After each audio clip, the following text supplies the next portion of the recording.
Bonsoir et bienvenue sur le grain de sommeil.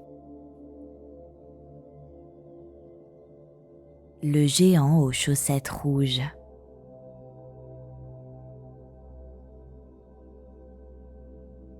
Il était une fois un géant qui avait des chaussettes rouges.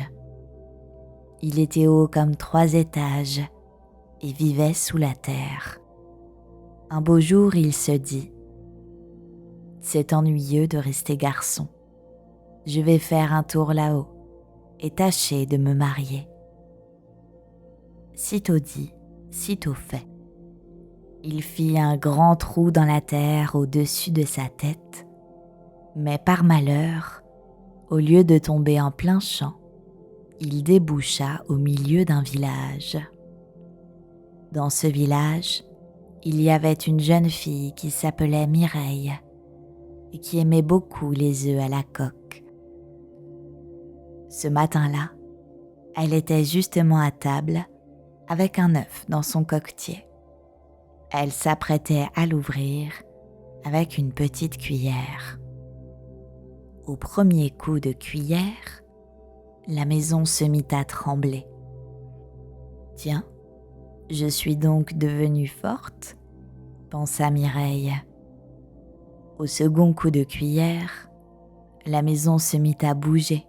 « Si je continue comme ça, » pensa-t-elle, « je vais tout démolir. Je ferais peut-être mieux de m'arrêter. » Mais comme elle avait faim et qu'elle aimait beaucoup les œufs à la coque, elle décida quand même de continuer. Au troisième coup qu'elle donna sur l'œuf, toute la maison sauta en l'air comme un bouchon de champagne, et à la place, sortie de terre, la tête du géant apparut. La jeune fille, elle aussi, fut projetée en l'air. Par bonheur, elle retomba dans les cheveux du géant, de sorte qu'elle ne se fit point de mal. Mais voilà, qu'en se peignant avec ses doigts pour faire tomber les gravats de sa tête, le géant la sentit qui remuait. « Tiens, » pensa-t-il, « qu'est-ce que j'ai là ? On dirait une bête. » Il attrapa la bête et la regarda de près. « Qui es-tu, toi ? » ?»« Je suis une jeune fille. »« Comment t'appelles-tu ? » ?»« Mireille. »« Mireille, je t'aime, je voudrais t'épouser. Pose-moi d'abord à terre et je te répondrai. » Le géant la posa par terre et Mireille s'enfuit à toutes jambes en criant. « Ah !»« Qu'est-ce qu'elle veut dire par là ?» se demanda le géant. Ce n'est pas une réponse. Cependant, il finissait de sortir de terre. Il retapait son pantalon lorsque survinrent le maire du village et monsieur le curé. Ils étaient tous les deux très fâchés. « Qu'est-ce que c'est que ça ? En voilà des manières. Sortir de terre comme ça, au beau milieu d'une agglomération. Où vous croyez-vous donc ? » ?»« Je m'excuse, » dit le géant. « Je ne l'ai pas fait exprès, je vous assure. »« Et cette pauvre Mireille, » dit le curé. « Sa maison qui est toute démolie. »« Si ce n'est que ça, » dit le géant, « ce n'est pas grave. Le bâtiment, c'est ma partie. » Et là-dessus, il prononça ces paroles magiques. « Par la vertu de mes chaussettes rouges, que la maison de Mireille soit reconstruite. » Et aussitôt, la maison redevint comme avant, avec ses murs, ses portes, ses fenêtres, ses meubles, ses poussières et même ses toiles d'araignée. L'œuf à la coque était de nouveau tout chaud, dans son coquetier, prêt à être mangé. « C'est bien, » dit le curé radouci. « Je vois qu'au fond vous n'êtes pas méchant. Maintenant, allez-vous-en. »« 1 minute, » dit le géant. « J'ai quelque chose à vous demander. »« Quoi donc ? » « Je voudrais épouser Mireille. »« C'est impossible, dit le curé. »« Et pourquoi impossible ? » ?»« Parce que vous êtes trop grand. Vous ne pourriez pas rentrer dans l'église. »« C'est vrai que l'église est bien petite, dit le géant. Et si je soufflais dedans pour l'agrandir un peu ? Ce serait de la triche, dit le curé. L'église doit rester comme elle est. C'est à vous de rapetisser. Mais je ne demande pas mieux. Comment faire pour rapetisser ? Il y eut un silence. Le maire et le curé se regardèrent. Écoutez, dit le curé. Vous m'êtes sympathique. Allez voir de ma part le grand sorcier chinois. Moi, pendant ce temps, je parlerai à Mireille. Revenez dans un an, et elle sera prête à vous épouser. Mais attention, elle n'attendra pas plus d'1 an. Et où habite-t-il, votre sorcier chinois ? En Chine. Merci. Et le géant se mit en route. Il lui fallut 3 mois pour arriver en Chine, et encore 3 mois pour trouver le sorcier. Pendant ce temps, il apprenait la langue chinoise. Une fois devant la maison du sorcier, il frappa à la porte. Le sorcier vint ouvrir, et le géant lui dit « Yong cho cho cho, kong kongengo », ce qui en chinois signifie « C'est bien vous le sorcier ?» À quoi le sorcier répondit sur un ton légèrement différent « Yong cho cho cho, kong kongengo », ce qui veut dire « Oui, c'est moi, et alors ?» Le chinois, c'est comme ça. On peut tout dire avec une seule phrase. Il suffit de changer l'intonation. « Je voudrais rapetisser », dit le géant toujours en chinois. « C'est bon, » dit le chinois, en chinois également. « Attendez 1 minute. » Il rentra, puis revint avec un verre de potion magique. Mais le verre était trop petit. Le géant ne le voyait même pas. Alors le sorcier disparut de nouveau, puis revint avec une bouteille. Mais la bouteille était trop petite. Le géant ne pouvait même pas la saisir. Alors le sorcier eut alors une idée. Il roula hors de la maison le grand tonneau de potions magiques, puis il le mit debout et en fit sauter l'un des fonds.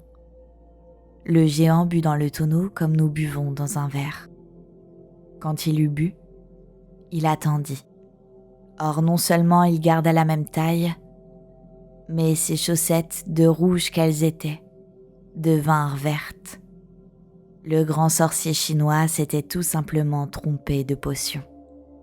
Alors, le géant entra dans une grande colère et se mit à crier très fort « Yong cho cho cho, kong kongengo », ce qui veut dire « Est-ce que tu te moques de moi ?»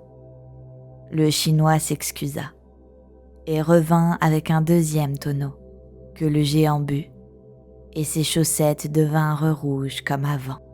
« Et maintenant, fais-moi rapetisser, » dit le géant au chinois, toujours en chinois. « Je regrette, » dit le chinois, « mais je n'ai plus de potion. »« Mais alors, comment je vais faire ?» s'écria le géant, d'un ton désespéré. « Écoute, » dit le chinois, « vous m'êtes sympathique. Allez voir de ma part le grand sorcier breton. » « Et où habite-t-il, votre sorcier breton ? » ?»« En Bretagne. » Alors le géant s'éloigna en disant « Yong cho cho cho, kong kongengo », ce qui veut dire merci. Et le chinois le regarda partir en répondant « Yong cho cho cho, kong kongengo », ce qui veut dire « pas de quoi, bon voyage ». 3 mois plus tard, le géant arrivait en Bretagne. Il lui fallut 1 mois encore pour trouver le sorcier breton. Que voulez-vous ? Demanda le sorcier.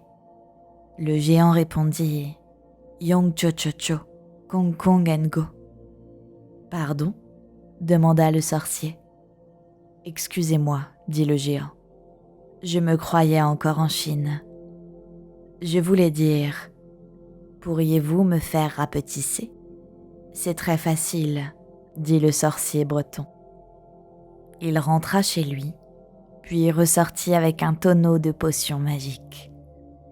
Tenez, buvez. Le géant but, mais au lieu de rapetisser, il se mit à grandir,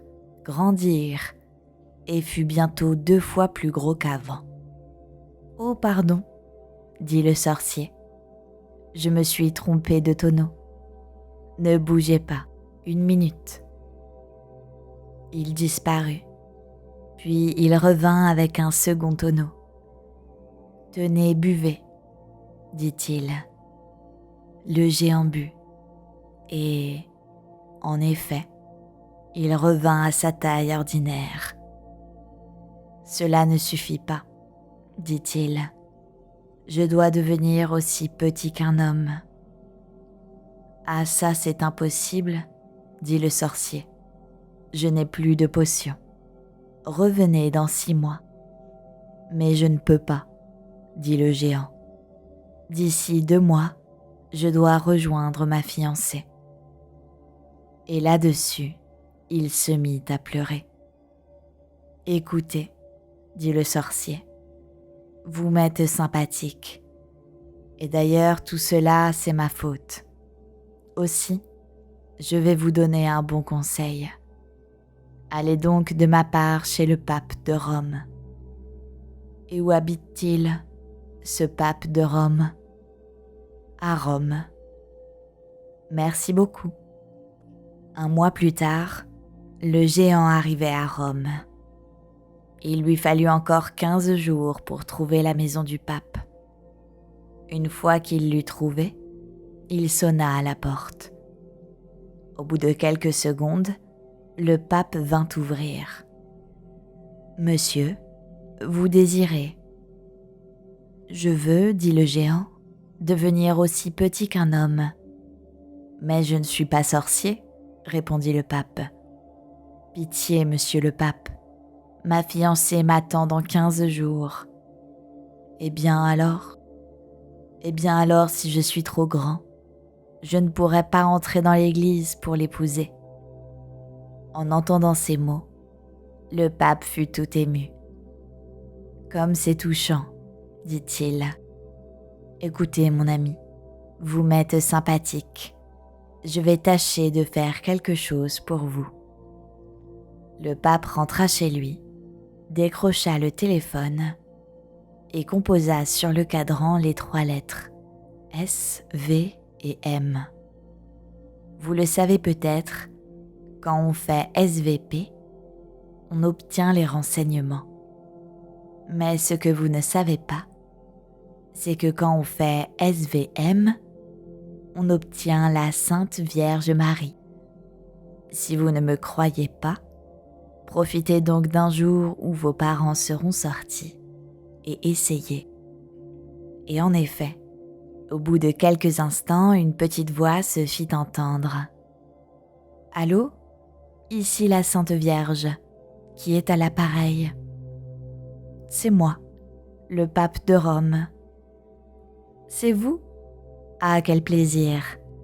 Et qu'est-ce que vous voulez ? » « Eh bien voilà, j'ai ici un géant qui voudrait devenir aussi petit qu'un homme pour se marier à ce qu'il dit. Est-ce qu'il n'a pas des chaussettes rouges, votre géant ? Si, Sainte Vierge, comment le savez-vous ? Eh bien voilà, je le sais. Vraiment, Sainte Vierge, vous êtes formidable. Merci, merci.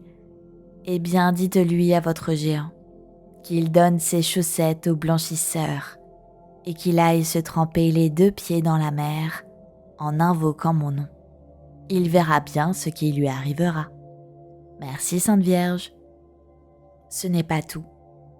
Comme je prévois qu'il aura des ennuis, dites-lui qu'ensuite, il pourra faire 3 vœux qui seront exaucés sur le champ. Mais attention, 3 vœux, pas plus. Je lui dirai. » Et le pape répéta au géant ce que lui avait dit la Sainte Vierge. Le jour même, le géant donna ses chaussettes au blanchisseur.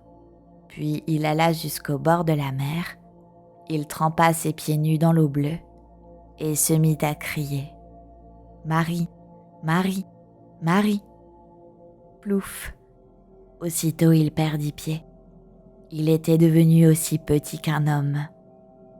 Il revint à la nage, se sécha au soleil et retourna chez le blanchisseur. « Bonjour monsieur, je viens chercher mes chaussettes rouges. » « Mais je n'ai pas de chaussettes rouges. »« Mais si, la paire de chaussettes rouges de 3 mètres de long. »« Vous voulez dire les 2 sacs de couchage ?